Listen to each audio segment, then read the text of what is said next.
Canadian സ്ഥാപനങ്ങളായ Regina സർവകലാശാല, Saskatchewan സർവകലാശാല അല്ലെങ്കിൽ UofS എന്നിവ അന്താരാഷ്ട്ര വിദ്യാർത്ഥി പ്രവേശനത്തിൽ ഗണ്യമായ കുറവ് നേരിടുന്നുവെന്ന വാർത്തകളാണ് ഇപ്പോൾ പുറത്തുവരുന്നത്.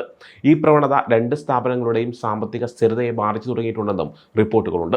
2024 ജനുവരിയുമായി താരതമ്യപ്പെടുത്തുമ്പോൾ ഈ ശൈത്യകാലത്ത് പുതുതായി പ്രവേശനം നേടിയ അന്താരാഷ്ട്ര വിദ്യാർത്ഥികളുടെ എണ്ണത്തിൽ 50% കുറവുണ്ടായതായി UofR റിപ്പോർട്ട് ചെയ്തിട്ടുണ്ട്.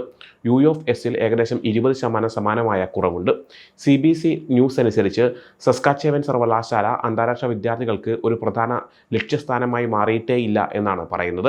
ഇത് സാമ്പത്തിക വെല്ലുവിളിക്ക് കാരണമാകുന്നുണ്ട്. അന്താരാഷ്ട്ര വിദ്യാർത്ഥികൾ സർവകലാശാല വരുമാനത്തിലേക്ക് ഗണ്യമായ തുക സംഭാവന ചെയ്യുന്നുണ്ട്. എന്നാൽ പ്രവിശ്യകളിൽ പഠിക്കാൻ അപേക്ഷിക്കുന്നവരുടെ എണ്ണം കുറവാണ്. ഈ കുറവ് ഫെഡറൽ നയങ്ങളിലെ മാറ്റങ്ങൾ മൂലമാണ് സംഭവിക്കുന്നത്. കർശനമായ ആവശ്യകതകളും വിദ്യാർത്ഥികളുടെ എണ്ണത്തിലെ പരിധിയും ഏർപ്പെടുത്തിക്കൊണ്ടുള്ള നിയമങ്ങൾ അന്താരാഷ്ട്ര വിദ്യാർത്ഥികൾ കാനഡയിലേക്ക് വരുന്നത് വളരെ ബുദ്ധിമുട്ടുകൾ സൃഷ്ടിക്കുന്നുണ്ട്. റെജീന സർവകലാശാലയുടെ ഏറ്റവും പുതിയ ശൈത്യകാല കണക്കുകൾ പ്രകാരം 4457 അന്താരാഷ്ട്ര വിദ്യാർത്ഥികൾ ചേർന്നിട്ടുണ്ടെന്ന് റിപ്പോർട്ടുകൾ സൂചിപ്പിക്കുന്നുണ്ട്. ഇത് മൊത്തം വിദ്യാർത്ഥി ജനസംഖ്യയുടെ 1/3 താഴെയാണ്. 2023-24 അവരുടെ മൊത്തം വിദ്യാർത്ഥികളുടെ 14% അന്താരാഷ്ട്ര വിദ്യാർത്ഥികളാണെന്ന് UofSan റിപ്പോർട്ട് ചെയ്യുന്നു. എന്നിരുന്നാലും ഈ ശൈത്യകാല ടേമിൽ രണ്ട് സർവകലാശാലകളിലും പുതിയ അന്താരാഷ്ട്ര വിദ്യാർത്ഥികളുടെ എണ്ണത്തിൽ കുത്തനെ ഇടിവുണ്ടായിട്ടുണ്ട്.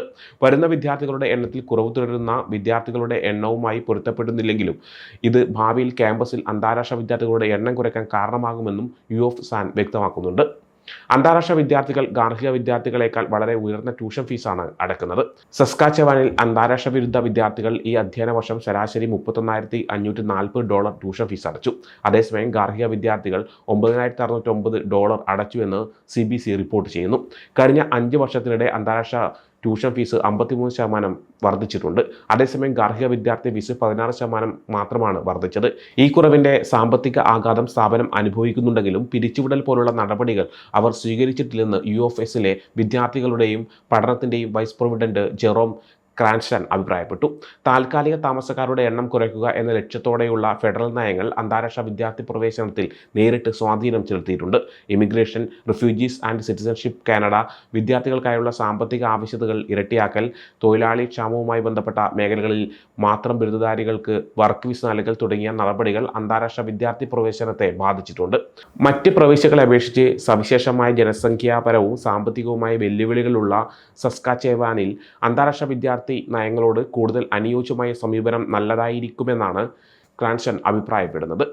അന്താരാഷ്ട്ര വിദ്യാർത്ഥികളെ ആകർഷിക്കുന്നതിനുള്ള പുതിയ വഴികൾ കണ്ടെത്തുന്നതിനായി പ്രവിശ്യ പോസ്റ്റ് സെക്കൻഡറി സ്ഥാപനങ്ങളുമായി അടുത്ത് പ്രവർത്തിക്കുന്നുണ്ടെന്ന് സസ്കാച്ചെവൻ്റെ അഡ്വാൻസ്ഡ് വിദ്യാഭ്യാസ മന്ത്രി KN ഷെവൽഡയോഫ് പറഞ്ഞതായാണ് പുറത്തുവരുന്ന റിപ്പോർട്ട്.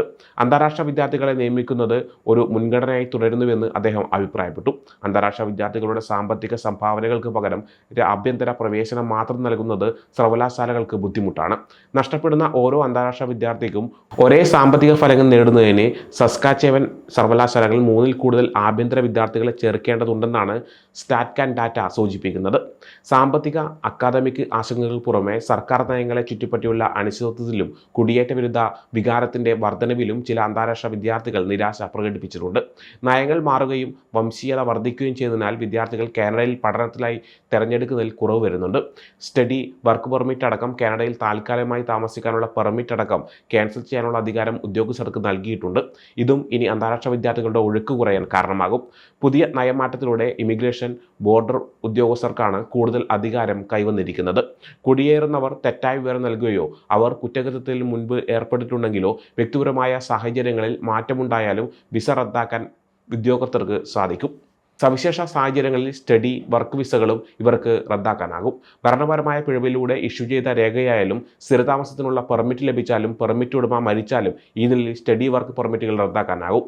സ്റ്റഡി പെർമിറ്റ് സംബന്ധിച്ച് താൽക്കാലിക താമസവുമായി ബന്ധപ്പെട്ട് നടത്തിയ വിശദമായ പരിശോധനയ്ക്ക് പിന്നാലെയാണ് ഈ നടപടി.